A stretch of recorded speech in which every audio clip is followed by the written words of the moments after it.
All right.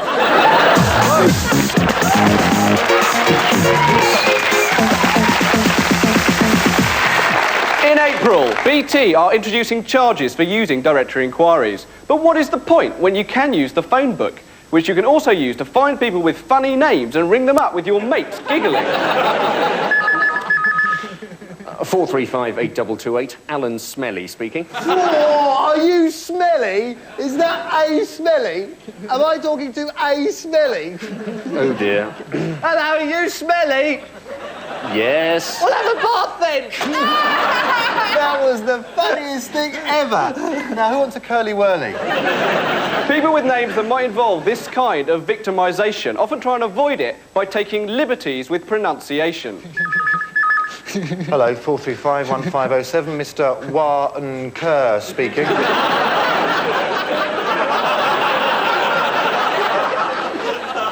Well, it doesn't work quite so well now.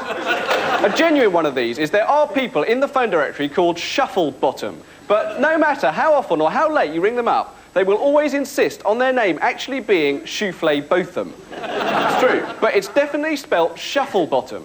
Suppose it's fair enough if you are named after a method of canine personal hygiene. The other main experience a kid has with phones is making a rudimentary telephone out of two labelless baked bean tins attached by a piece of string through a hole in the Botham. Hello? Now, the point about these things is that they never work. You think at first they do work until you realise you're just hearing your friend in the other ear.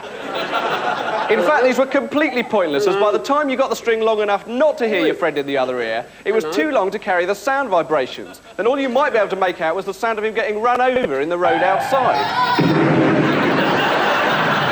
Since privatisation, you can now get an itemised phone bill. I've always thought that itemised bills should be sent out by other privatised industries, like, for example, water and sewage.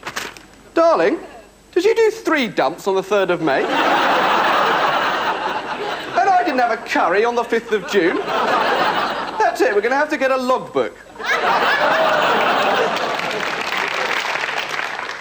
Incidentally, when they privatised electricity, they'd have sold a lot more shares if instead of all that Frankenstein stuff, they'd just show New Kids on the Block connected up to the national grid.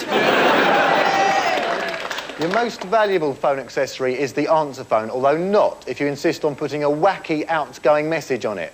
In fact, normally, the more wacky the outgoing message, the sadder the life of the person who made it. Hey, you're through to Ken Collins' crazy loony bin. I'm out with Maria Whittaker at the moment. Not really. So, leave me a message after the tone, but I shouldn't think I'll phone you back. I'm too busy partying. Mr. Collins, this is the gas board. You're sacked. You can now buy these answerphone messages with, like, impressions of famous people already on them. Unfortunately, the friends of the type of people who are likely to buy these are likely to be confused by them. Oh, sorry, Prince Charles. I didn't know you'd moved in with Barry. Most of the phone network, however, is now occupied by sex lines. These have proliferated so much that in an average newspaper there is now more space devoted to adverts for sex lines than to the Gulf crisis. The effects of their popularity could be far-reaching on all types of news.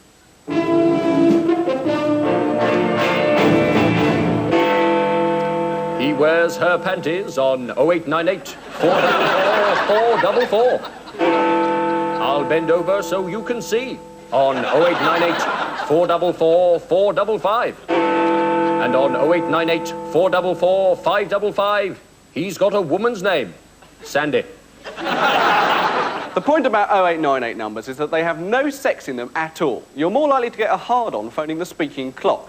And it's so obvious that the women who are speaking on these tapes are not the same women as pictured in the adverts. You can tell from the voices.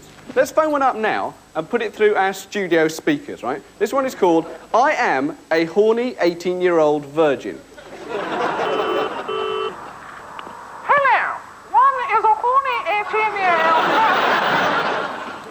Mr. Ernie Spencer of Wiltshire sent us in a letter asking to know the history of the telephone. Well, Mr. Spencer, here goes.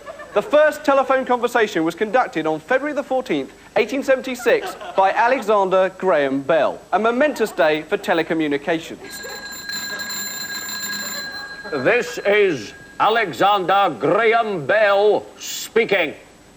Is that a bell? A Bell? Sorry? Hello? Is that a bell I can hear? Yes, it is. Well, you better go and see who's at the door then.